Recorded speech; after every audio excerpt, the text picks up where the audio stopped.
സുഹൃത്തുക്കളെ, എല്ലാവരും സുഖമെന്ന് കരുതട്ടെ. മനുഷ്യരുടെ സ്വഭാവം വളരെ വ്യത്യസ്തമാണ്. വളരെ വേഗത്തിൽ നമ്മളുമായി സ്നേഹബന്ധത്തിൽ അടുക്കുകയും വളരെ പെട്ടെന്ന് അകന്നു പോവുകയും ചെയ്യുന്നവരുണ്ട്. ചില മനുഷ്യർ വളരെ സ്നേഹത്തോടു കൂടി തന്നെ ആ ബന്ധം നിലനിർത്തി പോകുന്നവരുണ്ട്. മറ്റു ചിലർ നമ്മെ വല്ലാതെ മാനസികമായി സങ്കടപ്പെടുത്തുകയും കിട്ടുന്ന അവസരങ്ങളിലൊക്കെ കുത്തി നോവിക്കാൻ ശ്രമിക്കുകയും ചെയ്യുന്നവരാണ്. അത് നമ്മുടെ സ്വന്തം കുടുംബത്തിൽ നിന്നാണെങ്കിലോ, നമ്മുടെ വീട്ടിലെ അമ്മായിയിൽ നിന്ന്, അമ്മായി അച്ഛനിൽ നിന്ന്, ഭാര്യയിൽ നിന്ന്, ഭർത്താവിൽ നിന്ന്, അതുമൊന്നും അല്ലെങ്കിൽ മക്കളിൽ നിന്ന്. മകനൊരു 10-20 വയസ്സൊക്കെ ആയി കഴിഞ്ഞാൽ അവരൊരു തിരിച്ചറിവിൻ്റെ പ്രായം എത്തിക്കഴിഞ്ഞു. അവരുടെ വിഷയങ്ങളിൽ കൂടുതൽ നാം ഇടപെടുമ്പോൾ, അവരുടെ സ്വകാര്യതകളിൽ ഒരുപാട് കടന്നു ചെല്ലൂ എന്ന് തോന്നുമ്പോൾ,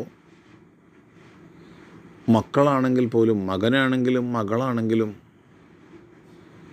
അത് തിരിച്ച് പ്രതികരിക്കുന്ന ഒരവസ്ഥയിലേക്കായി മാറും.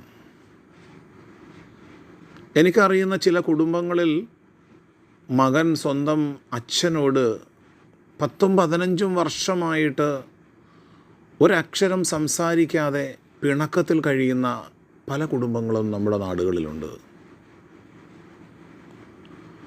നമ്മൾ മനസ്സിലാക്കേണ്ട, നമ്മുടെ സ്വന്തം മകനാണ്, മകളാണ്. അവരുടെ ഭാവി ജീവിതത്തിലേക്ക് നാം ഒരുപാട് നന്മകൾ പകർന്നു നൽകുന്നുണ്ട്. പക്ഷേ അവരെ വല്ലാതെ ഒരുപാട് കാര്യങ്ങളിൽ നാം സമ്മർദ്ദം ചെലുത്തുമ്പോൾ, അവരുടെ സ്വകാര്യതകളിൽ ഒരുപാട് അങ്ങോട്ട് ഇറങ്ങിച്ചെന്ന് ഇടപെടുമ്പോൾ, അവർ തിരിച്ച് വല്ലാതെ പ്രതികരിക്കുമ്പോൾ മാനസികമായി തളർന്നു പോകുന്നവരുണ്ട്. അതുമല്ലെങ്കിൽ മറ്റൊരു കുടുംബത്തിൽ നിന്നും വന്ന ഒരു പെൺകുട്ടി മറ്റൊരു കുടുംബത്തിൻ്റെ പശ്ചാത്തലത്തിലാണ് അവർ വളർന്നത്. നാം ഉദ്ദേശിക്കുന്ന നമ്മുടെ സ്വഭാവത്തിൽ തന്നെ ആകണമെന്നില്ല.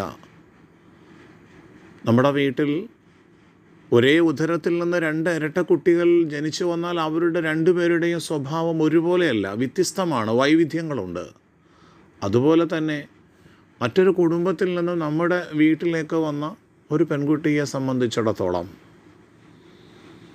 ആ കുടുംബവുമായി അഡ്ജസ്റ്റ് ചെയ്യാൻ കുറച്ച് കാലമെടുക്കും. 10-25 വർഷം ഒരു കുടുംബത്തിലെ അച്ഛനോടും അമ്മയോടും സഹോദരനോടും സഹോദരിയോടും ഒക്കെ ഇണങ്ങിച്ചേർന്നിട്ട് പെട്ടെന്നൊരു സുപ്രഭാതത്തിൽ ഒരു പുതിയ കുടുംബത്തിലേക്ക് പോകുമ്പോൾ മാനസികമായി പൊരുത്തപ്പെടാൻ, മാനസികമായി പിടിച്ചു നിൽക്കാൻ, നമ്മളിവിടെ മനസ്സിലാക്കാൻ, നമ്മളൊക്കെ മനുഷ്യരാണ്, പച്ചയായ മനുഷ്യരാണ്.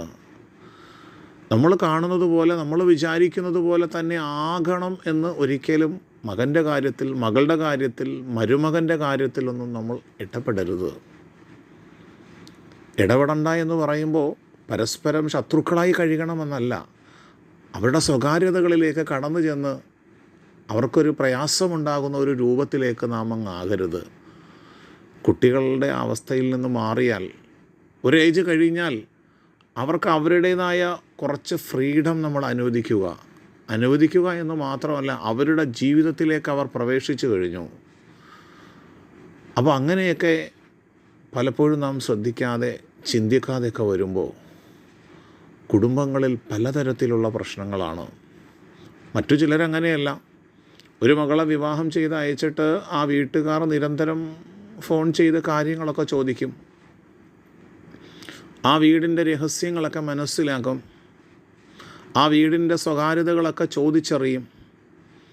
എന്നിട്ട് 10 ആൾക്കാരോട് ഞാൻ എൻ്റെ മകളെ അവിടെ വിവാഹം ചെയ്ത് അയച്ചു, ഒരു അബദ്ധം പറ്റിയതാണ്, ഒരു വല്ലാത്ത പിഴവ് സംഭവിച്ചതാണ്.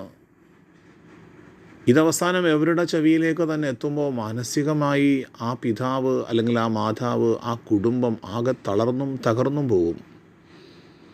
അതുകൊണ്ട് തന്നെ ഇതിനൊക്കെ ഒരു പരിഹാരമെന്ന് പറയുന്നത് നമ്മുടെ നാവിനെ ഒരു കടിഞ്ഞാണിടുക എന്നുള്ളതാണ്. നമ്മുടെ ചിന്താഗതികൾക്ക് ഒരു കടിഞ്ഞാണിടുക എന്നുള്ളതാണ്.